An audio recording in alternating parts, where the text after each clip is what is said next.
BJP ರಾಜ್ಯಾಧ್ಯಕ್ಷರು ಮತ್ತು ಸಂಸದ ನಳಿನ್ ಕುಮಾರ್ ಕಟೀಲ್ ಅವರು ಇಂದು ಶಿವಮೊಗ್ಗದಲ್ಲಿ ಕೊಲೆಯಾಗಿರುವಂತಹ ಹರ್ಷ ಅವರ ಕುಟುಂಬವನ್ನ ಭೇಟಿ ಮಾಡಿ ಸಾಂತ್ವನವನ್ನ ಹೇಳಿದರು. ಈ ಸಂದರ್ಭ ಸಚಿವರಾದ ಕೆಎಸ್ ಈಶ್ವರಪ್ಪ, ರಾಜ್ಯ ಉಪಾಧ್ಯಕ್ಷರಾದ ಬಿವೈ ವಿಜಯೇಂದ್ರ, ರಾಜ್ಯ ಪ್ರಕೋಷ್ಠಗಳ ಸಂಚಾಲಕರಾದ ಭಾನುಪ್ರಕಾಶ್, ಶಾಸಕರಾದ ಯು ರಾಜೇಶ್ ನಾಯಕ್, ಜಿಲ್ಲಾಧ್ಯಕ್ಷರಾದ ಟಿಡಿ ಮೇಘರಾಜ್ ಜೊತೆಗೆ ಹತ್ಯೆಗೆ ಈಡಾದಂತಹ ಬಜರಂಗ ದಳದ ಕಾರ್ಯಕರ್ತ ಹರ್ಷ ಮನೆಗೆ ಭೇಟಿಯನ್ನು ನೀಡಿ ಕುಟುಂಬಸ್ಥರಿಗೆ ಸಾಂತ್ವನವನ್ನ ಹೇಳಿದ್ರು. ಬಳಿಕ ಮಾಧ್ಯಮ ಪ್ರತಿನಿಧಿಗಳ ಜೊತೆಗೆ ಮಾತನಾಡಿದ ಸಚಿವ ಕೆಎಸ್ ಈಶ್ವರಪ್ಪ, ಹಿಂದೂ ಸಂಘಟನೆಯ ಹರ್ಷ ಕಗ್ಗೊಲೆ ಆಗುವ ಕಲ್ಪನೆ ನಮ್ಗ್ಯಾರಿಗೂ ಇರಲಿಲ್ಲ. ಕಗ್ಗೊಲೆ ಆದ ತಕ್ಷಣ ಕೊಲೆಗಡುಕ ಗೂಂಡಾಗಳನ್ನು ರಾಜ್ಯ ಸರ್ಕಾರ ಬಂಧಿಸಿದೆ. ಪಕ್ಷದ ರಾಜ್ಯಾಧ್ಯಕ್ಷರಾದ ನಳಿನ್ ಕುಮಾರ್ ಕಟೀಲ್ ಅವರು ಇಲ್ಲಿಗೆ ಬಂದು ಕುಟುಂಬಕ್ಕೆ ಸಾಂತ್ವನವನ್ನ ಹೇಳಿದ್ದು, ಸಹಕಾರದ ಭರವಸೆಯನ್ನ ನೀಡಿದ್ದಾರೆ.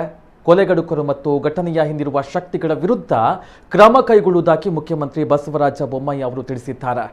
ರಾಜ್ಯ ಸರ್ಕಾರದಿಂದಲೂ ಪರಿಹಾರ ಕೊಡುವುದಾಗಿ ತಿಳಿಸಿದ್ದಾರೆ ಎಂದ ಅವರು, ಈ ವಿಚಾರದಲ್ಲಿ ಆರೋಪ ಮಾಡಿದವರಿಗೆ ನಿಧಾನಕ್ಕೆ ಉತ್ತರ ಲಭಿಸಲಿದೆ. ಪಕ್ಷ ಮತ್ತು ಸರ್ಕಾರ ಕೈಗೊಳ್ಳುವಂತಹ ಕ್ರಮ ನಿಧಾನವಾಗಿ ಗೊತ್ತಾಗಲಿದೆ ಎಂದು ಅವರು ಹೇಳಿದರು.